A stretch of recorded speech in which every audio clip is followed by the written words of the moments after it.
अध्याय 2 गीता का सार। संजय ने कहा, करुणा से व्याप्त शोकयुक्त अश्रुपूरित नेत्रों वाले अर्जुन को देखकर मधुसूदन कृष्ण ने ये शब्द कहे। श्री भगवान ने कहा, हे अर्जुन, तुम्हारे मन में यह कलमश आया कैसे? यह उस मनुष्य के लिए तनिक भी अनुकूल नहीं है जो जीवन के मूल्य को जानता हो। इससे उच्च लोक की नहीं अपितु अपयश की प्राप्ति होती है। हे प्रतापुत्र, इस हीन नपुंसकता को प्राप्त मत हो, यह तुम्हें शोभा नहीं देती। हे शत्रुओं के दमन करता, हृदय की शुद्ध दुर्बलता को त्याग कर युद्ध के लिए खड़े हो। अर्जुन ने कहा, हे शत्रुहंता, हे मधुसूदन, मैं युद्ध भूमि में किस तरह भीष्म तथा द्रोण जैसे पूजनीय व्यक्तियों पर उलटकर बाण चलाऊंगा? ऐसे महापुरुषों को जो मेरे गुरु हैं, उन्हें मारकर जीने की अपेक्षा इस संसार में भीख मांगकर खाना अच्छा है। भले ही वे सांसारिक लाभ के इच्छुक हों, किंतु हैं तो गुरुजन ही। यदि उनका वध होता है तो हमारे द्वारा भोग्य प्रत्येक वस्तु उनके रक्त से सनी होगी। हम यह भी नहीं जानते कि हमारे लिए क्या श्रेष्ठ है, उनको जीतना या उनके द्वारा जीते जाना। यदि हम धृतराष्ट्र के पुत्रों का वध कर देते हैं तो हमें जीवित रहने की आवश्यकता नहीं है, फिर भी वे युद्ध भूमि में हमारे समक्ष खड़े हैं।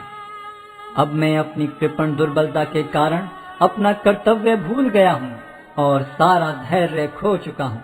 ऐसी अवस्था में मैं आपसे पूछ रहा हूँ कि जो मेरे लिए श्रेयस्कर हो उससे निश्चित रूप से बताएं। अब मैं आपका शिष्य हूँ और आपका शरणागत हूँ, कृपया मुझे उपदेश दें। मुझे ऐसा कोई साधन नहीं दिखता जो मेरी इंद्रियों को सुखाने वाले इस शोक को दूर कर सके। स्वर्ग पर देवताओं के अधिपत्य की तरह इस धन धान्य संपन्न सारी पृथ्वी पर निष्कंटक राज्य प्राप्त करके भी मैं इस शोक को दूर नहीं कर सकूंगा। संजय ने कहा, इस प्रकार कहने के बाद शत्रुओं का दमन करने वाला अर्जुन कृष्ण से बोला, हे गोविंद, मैं युद्ध नहीं करूंगा, और चुप हो गया। हे भरतवंशी धृतराष्ट्र, उस समय दोनों सेनाओं के मध्य शोकमग्न अर्जुन से कृष्ण ने मानो हंसते हुए ये शब्द कहे।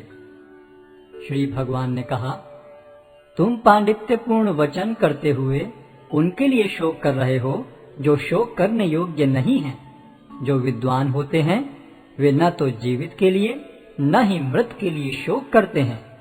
ऐसा कभी नहीं हुआ कि मैं न रहा हूं या तुम न रहे हो, अथवा ये समस्त राजा न रहे हों, और न ऐसा है कि भविष्य में हम लोग नहीं रहेंगे। जिस प्रकार शरीरधारी आत्मा इस शरीर में बाल्यावस्था से तरुणावस्था में और फिर वृद्धावस्था में निरंतर अग्रसर होता रहता है, उसी प्रकार मृत्यु होने पर आत्मा दूसरे शरीर में चला जाता है। धीर व्यक्ति ऐसे परिवर्तन से मोह को प्राप्त नहीं होता। हे कुंती पुत्र, सुख तथा दुख का क्षणिक उदय तथा कालक्रम में उनका अंतर्धान होना सर्दी तथा गर्मी की ऋतुओं के आने जाने के समान है। हे भरतवंशी, वे इंद्रिय बोध से उत्पन्न होते हैं और मनुष्य को चाहिए कि अविचल भाव से उनको सहन करना सीखे। हे पुरुष श्रेष्ठ अर्जुन, जो पुरुष सुख तथा दुख में विचलित नहीं होता और इन दोनों में संभाव रखता है, वह निश्चित रूप से मुक्ति के योग्य है। तत्वदर्शियों ने यह निष्कर्ष निकाला है कि असत का तो कोई चिरस्थायित्व नहीं है, किंतु सत अपरिवर्तनीय रहता है। उन्होंने इन दोनों की प्रकृति के अध्ययन द्वारा यह निष्कर्ष निकाला है। जो सारे शरीर में व्याप्त है उसे ही तुम अविनाशी समझो। उस अव्यय आत्मा को नष्ट करने में कोई भी समर्थ नहीं है। अविनाशी, अप्रमेय तथा शाश्वत जीव के भौतिक शरीर का अंत अवश्यम भावी है। अतः हे भरतवंशी, युद्ध करो। जो इस जीवात्मा को मारने वाला समझता है तथा जो इसे मरा हुआ समझता है, वे दोनों ही अज्ञानी हैं, क्योंकि आत्मा न तो मरता है और न मारा जाता है। आत्मा के लिए किसी भी काल में न तो जन्म है न मृत्यु। वह न तो कभी जन्मा है, न जन्म लेता है और न जन्म लेगा। वह अजन्मा नित्य, शाश्वत तथा पुरातन है। शरीर के मारे जाने पर वह मारा नहीं जाता। हे पार्थ, जो व्यक्ति यह जानता है कि आत्मा अविनाशी, अजन्मा, शाश्वत तथा अव्यय है, वे भला किसी को कैसे मार सकता है या मरवा सकता है। जिस प्रकार मनुष्य पुराने वस्त्रों का त्याग कर नए वस्त्र धारण करता है, उसी प्रकार आत्मा पुराने तथा व्यर्थ के शरीरों को त्याग कर नवीन भौतिक शरीर धारण करता है। यह आत्मा न तो कभी किसी शस्त्र द्वारा खंड खंड किया जा सकता है, न अग्नि द्वारा जलाया जा सकता है, न जल द्वारा भिगोया या वायु द्वारा सुखाया जा सकता है। यह आत्मा अखंडित तथा अघुलनशील है। इसे न तो जलाया जा सकता है, न ही सुखाया जा सकता है। यह शाश्वत, सर्वव्यापी, अविकारी, स्थिर तथा सदैव एक सा रहने वाला है। यह आत्मा अव्यक्त, अकल्पनीय तथा अपरिवर्तनीय कहा जाता है। यह जानकर तुम्हें शरीर के लिए शोक नहीं करना चाहिए। किंतु यदि तुम यह सोचते हो कि आत्मा अथवा जीवन का लक्षण सदा जन्म लेता है तथा सदा मरता है, तो भी हे महाबाहु, तुम्हारे शोक करने का कोई कारण नहीं है। जिसने जन्म लिया है उसकी मृत्यु निश्चित है और मृत्यु के पश्चात पुनर्जन्म भी निश्चित है। अतः अपने अपरिहार्य कर्तव्य पालन में तुम्हें शोक नहीं करना चाहिए। सारे जीव प्रारंभ में अव्यक्त रहते हैं, मध्य अवस्था में व्यक्त होते हैं और विनष्ट होने पर पुनः अव्यक्त हो जाते हैं। अतः शोक करने की क्या आवश्यकता है। कोई आत्मा को आश्चर्य से देखता है, कोई इसे आश्चर्य की तरह बताता है तथा कोई इसे आश्चर्य की तरह सुनता है, किंतु कोई कोई इसके विषय में सुनकर भी कुछ नहीं समझ पाते। हे भरतवंशी, शरीर में रहने वाले का कभी भी वध नहीं किया जा सकता। अतः तुम्हें किसी भी जीव के लिए शोक करने की आवश्यकता नहीं है। क्षत्रिय होने के नाते अपने विशिष्ट धर्म का विचार करते हुए तुम्हें जानना चाहिए कि धर्म के लिए युद्ध करने से बढ़कर तुम्हारे लिए अन्य कोई कार्य नहीं है। अतः तुम्हें संकोच करने की कोई आवश्यकता नहीं है। हे पार्थ, वे क्षत्रिय सुखी हैं जिन्हें ऐसे युद्ध के अवसर अपने आप प्राप्त होते हैं, जिससे उनके लिए स्वर्ग लोक के द्वार खुल जाते हैं। किंतु यदि तुम युद्ध करने के स्वधर्म को संपन्न नहीं करते, तो तुम्हें निश्चित रूप से अपने कर्तव्य की उपेक्षा करने का पाप लगेगा और तुम योद्धा के रूप में भी अपना यश खो दोगे। लोग सदैव तुम्हारे अपयश का वर्णन करेंगे और सम्मानित व्यक्ति के लिए अपयश तो मृत्यु से भी बढ़कर है। जिन जिन महान योद्धाओं ने तुम्हारे नाम तथा यश को सम्मान दिया है, वे सोचेंगे कि तुमने डर के मारे युद्ध भूमि छोड़ दी है और इस तरह वे तुम्हें तुच्छ मानेंगे। तुम्हारे शत्रु अनेक प्रकार के कटु शब्दों से तुम्हारा वर्णन करेंगे और तुम्हारी सामर्थ्य का उपहास करेंगे। तुम्हारे लिए इससे दुखदाई और क्या हो सकता है।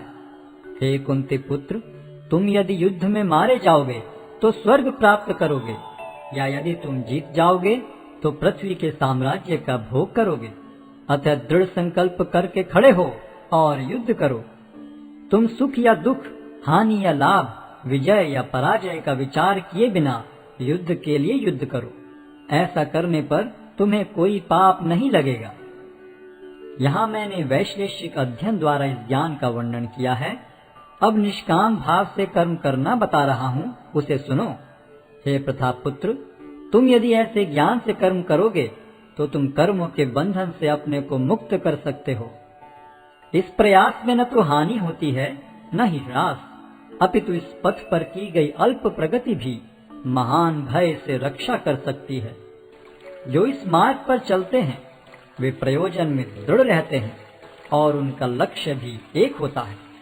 हे कुरुनंदन, जो दृढ़ प्रतिज्ञ नहीं है उनकी बुद्धि अनेक शाखाओं में विभक्त रहती है। अल्पज्ञानी मनुष्य वेदों के उन अलंकारिक शब्दों के प्रति अत्यधिक आसक्त रहते हैं जो स्वर्ग की प्राप्ति, अच्छे जन्म, शक्ति इत्यादि के लिए विविध सकाम कर्म करने की संस्तुति करते हैं। इंद्रिय तृप्ति तथा ऐश्वर्य में जीवन की अभिलाषा के कारण वे कहते हैं कि इससे बढ़कर और कुछ नहीं है। जो लोग इंद्रिय भोग तथा भौतिक ऐश्वर्य के प्रति अत्यधिक आसक्त होने से ऐसी वस्तुओं से मोहग्रस्त हो जाते हैं, उनके मनों में भगवान के प्रति भक्ति का दृढ़ निश्चय नहीं होता। वेदों में मुख्यतया प्रकृति के तीनों गुणों का वर्णन हुआ है। हे अर्जुन, इन तीनों गुणों से ऊपर उठो, समस्त द्वैतों और लाभ तथा सुरक्षा की सारी चिंताओं से मुक्त होकर आत्मपरायण बनो।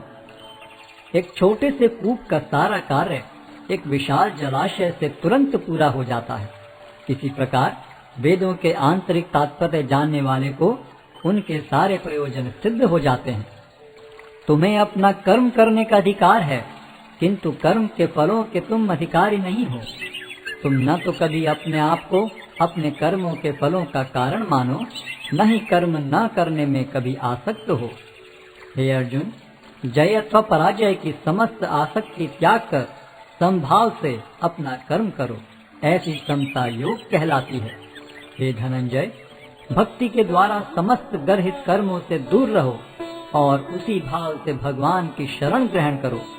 जो व्यक्ति अपने सकाम कर्म फलों को भोगना चाहते हैं, वे कृपण हैं। भक्ति में संलग्न मनुष्य इस जीवन में ही अच्छे तथा बुरे कार्यों से अपने को मुक्त कर लेता है।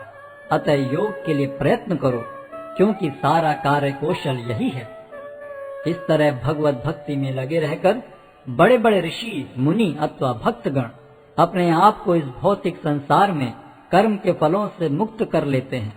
इस प्रकार वे जन्म मृत्यु के चक्र से छूट जाते हैं और भगवान के पास जाकर उस अवस्था को प्राप्त करते हैं जो समस्त दुखों से परे है। जब तुम्हारी बुद्धि मोह रूपी सघन वन को पार कर जाएगी, तो तुम सुने हुए तथा सुनने योग्य सब के प्रति अन्य मनस्क हो जाओगे। जब तुम्हारा मन वेदों की अलंकारमयी भाषा से विचलित न हो और वह आत्म साक्षात्कार की समाधि में स्थिर हो जाए, तब तुम्हें दिव्य चेतना प्राप्त हो जाएगी। अर्जुन ने कहा, हे कृष्ण, अध्यात्म में लीन चेतना वाले व्यक्ति के क्या लक्षण हैं?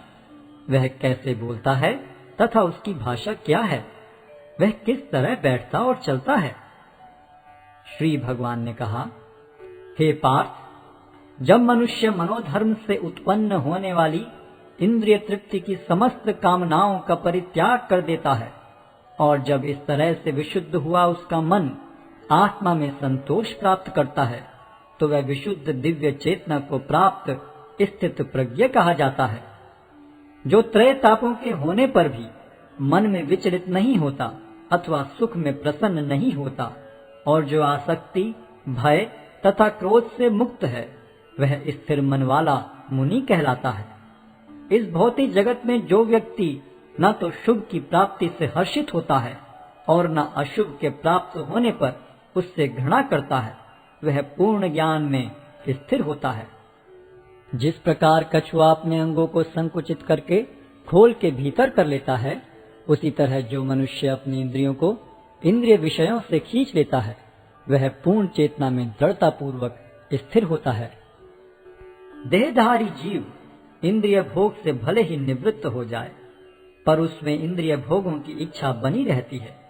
लेकिन उत्तम रस के अनुभव होने से ऐसे कार्यों को बंद करने पर वह भक्ति में स्थिर हो जाता है। हे अर्जुन, इंद्रियां इतनी प्रबल तथा वेगवान हैं कि वे उस विवेकी पुरुष के मन को भी बलपूर्वक हर लेती हैं, जो उन्हें वश में करने का प्रयत्न करता है। जो इंद्रियों को पूर्णतया वश में रखते हुए इंद्रिय संयम करता है और अपनी चेतना को मुझ में स्थिर कर देता है, वह मनुष्य स्थिर बुद्धि कहलाता है। इंद्रिय विषयों का चिंतन करते हुए मनुष्य की उनमें आसक्ति उत्पन्न हो जाती है और ऐसी आसक्ति से काम उत्पन्न होता है और फिर काम से क्रोध प्रकट होता है। क्रोध से पूर्ण मोह उत्पन्न होता है और मोह से स्मरण शक्ति का विभ्रम हो जाता है। जब स्मरण शक्ति भ्रमित हो जाती है तो बुद्धि नष्ट हो जाती है और बुद्धि नष्ट होने पर मनुष्य भवकूप में पुनः गिर जाता है। किंतु समस्त राग तथा द्वेष से मुक्त एवं अपनी इंद्रियों को संयम द्वारा वश में करने में समर्थ व्यक्ति भगवान की पूर्ण कृपा प्राप्त कर सकता है।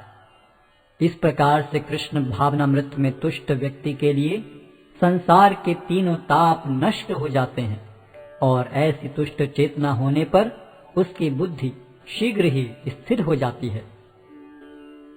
जो कृष्ण भावनामृत में परमेश्वर से संबंधित नहीं है, उनकी न तो बुद्धि दिव्य होती है और न ही मन स्थिर होता है। जिसके बिना शांति की कोई संभावना नहीं है, शांति के बिना सुख हो भी कैसे सकता है।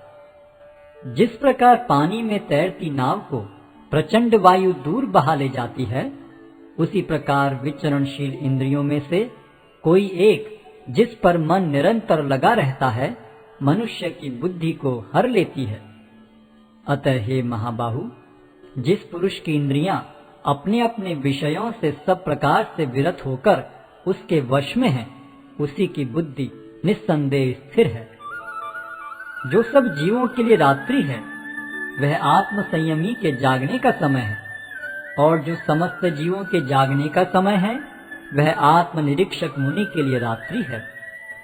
जो पुरुष समुद्र में निरंतर प्रवेश करती रहने वाली नदियों के समान इच्छाओं के निरंतर प्रवाह से विचलित नहीं होता और जो सदैव स्थिर रहता है, वही शांति प्राप्त कर सकता है, वह नहीं जो ऐसी इच्छाओं को तुष्ट करने की चेष्टा करता हो। जिस व्यक्ति ने इंद्रिय तृप्ति की समस्त इच्छाओं का परित्याग कर दिया है, जो इच्छाओं से रहित रहता है और जिसने सारी ममता त्याग दी है तथा अहंकार से रहित है, वही वास्तविक शांति को प्राप्त कर सकता है। यह आध्यात्मिक तथा ईश्वरीय जीवन का पथ है, जिसे प्राप्त करके मनुष्य मोहित नहीं होता।